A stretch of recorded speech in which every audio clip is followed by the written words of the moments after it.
noneho rero kamusaba ikintu kimwe, ibi bintu ntabwo bagomba kubimenya atari njye ubyiba. Yo urabise noneho ese ko tubona Hanta none kumishwa byamucanga cyane uratekereza araza kuba yakora iki? Ese ko tubona Vumilia murakariye bya danje uratekereza baraza kwiyunga? Hanta turabizi ko hashize iminsi kuba yari yarabuze umwana we na Vumilia kumvikana byo byaranze, ndetse Hanta yarafashe icyemezo cyo kuba yabirukana mu nzu ye bakareba handi ho barya, kuko inshingano zo kuba barera umwana zo kuba bacunga umwana zari zabananiye bamubuze. None Hanta yamubonye iwabo mu rugo, none Vumilia ngubu tuvugana kuba yongera kuba yavugisha neza Hanta bikomeje kuba byaba ikibazo ukomeye cyane.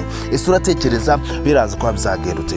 Urabona Vumilia araza kuba yashira ubwenge ku gihe akumva Hanta akumva ko kuba umwana ari wabo atari wamujyanyeyo? Ese wowe uratekereza bino bintu biraza kuba byarangirutse?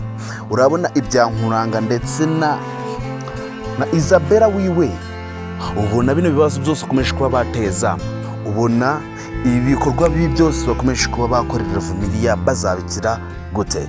Guys, nkwaye ikaze. Niba aribwo bwa mbere wowe wisanze hano kuri channel, turagusaba kugira ngo badutera inkunga yo kuba wakanda kuri buto subscribe maze jyana imigano byose ya filime yacu My Daughter. Turagusaba kugira ngo ube watanga ibitekerezo niba ushaka kuba waba umunyamuryango wa filime yacu My Daughter, maze tubwire nawe ukuntu uri kwiva ku filime yacu My Daughter.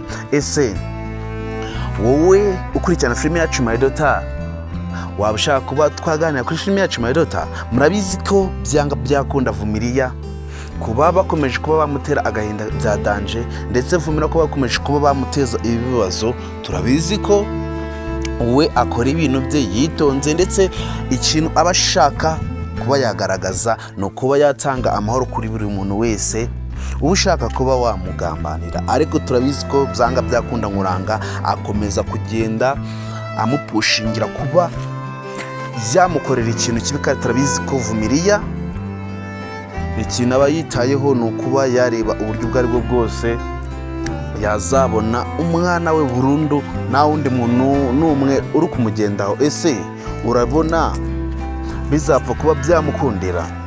Urabona Vumilia bizapfa kuba byamworohera kugira ngo abe yabona uburenganzira ku mwana we bya nyabyo?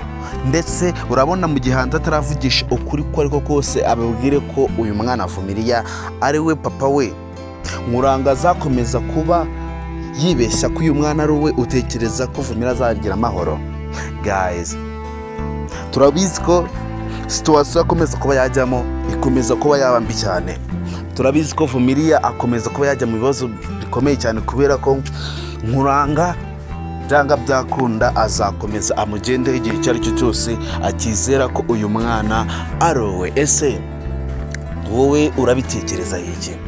Urabona ibya Vumilia na Nkuranga bizarangirutse? Ese urabona Hanta ndetse na Vumilia byo biraza ko byagerutse? Kutubona byabaye ikibazo gikomeye cyane, kutubona yana murakariye bya danje, uratekereza araza kuba yamubabarira? Ese urabona noneho umunsi Nkuranga azumva ukuri, akumva ko uyu mwana yirirwa arwanirira umunsi ku munsi, akumva umwana yirirwa yiyitirira uwe, akamenya amakuru ko ari uwa murumuna we Hanta, utekereza ko bizarangirutse? Ese utekereza ko bino bikorwa byose akomeje kuba yakora bizagenda neza? Ese ubona iyi situation bakomeza kuba bashyamo izarangirute?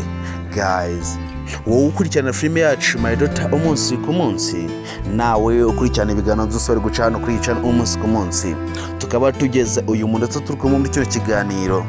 Ndagusaba kugira ngo urebe niba wakanze kuri buto subscribe utarayikandaho ube wayikana maze tujyane ibiganiro byose ya filime yacu My Daughter. Ikindi ngusaba ni uko watanga ibitekerezo ukaba wambwira nawe ukuntu uri kwimva kuri filime yacu My Daughter. Murabizi ko tubakunda kandi murabizi ko muri abantu b'intwari, murabizi ko ibikorwa byose twatse gutegura umunsi ku munsi kuri filime yacu My Daughter ari mwebwe turimo kubitegurira. Rero imba wageze hano, icyambere kiba cyakugira umunyamuryango wa filime yacu My Daughter ni uko wakanda kuri buto ya subscribe. Ese uratekereza ko ibino bikorwa byose Nkuranga akomeje kuba yakora, kuba Vumilia amenyeje ikintu kibazo akaba mwihoreye, urabona Nkuranga bizamworohera kuba yongera kuba yareba umwana we none umunsi Vumilia yamusubiranye. Ese uratekereza ko Hanta we birazi kuba byamworohera kugira ngo abe yafatiye umwana amusubize Vumilia? Turi kubona ko ibibazo byo bikomeje kuba byaba ibibazo, kandi buri muntu wese ari kubona ko situation Hanta akomeje kuba yajyamo nayo ikomeje kuba yamucanga cyane. Ntabwo tuzi uburyo bino bibazo byose araza ko yabikemura mu gihe icyo ari cyo cyose. Umuntu witwa Nkuranga akomeje kuba yishyiramo uyu mwana byadanje, ndetse akomeje kuba yamurwanira byadanje. Kandi twebwe turakora filime yacu Madota, twebwe dukurikirana filime yacu Madota umunsi ku munsi, kandi tuzi ko Nkuranga atari we papa w'uyu mwana. Ese wowe urabitekerezaho iki ibya Nkuranga ndetse na Hanta ahantu bizarangirira? Ese ubona ino situation bakomeza kuba binjira mu munsi ku munsi, ubona bino bibazo byose bakomeje kuba bacamo umunsi ku munsi, utekereza ko bizarangira ute? Ese ubona Nkuranga bitazarangira nawe agiye muri gereza asanze umugore we? Ese ubona bitazarangira noneho bibaye n'ibibazo byadanje? Guys, nabitse kuko idatinda amagambo n'abatindiye, twongere duhurire ku episode ku filime yacu Madota. Ndabakunda cyane, murabona ugaciro kuri channel ngiye mwumva hano kuri mikoro ngiye bagezaga zero benefits zose umunsi ku munsi. Nitwa Nkuranga, ciao ciao.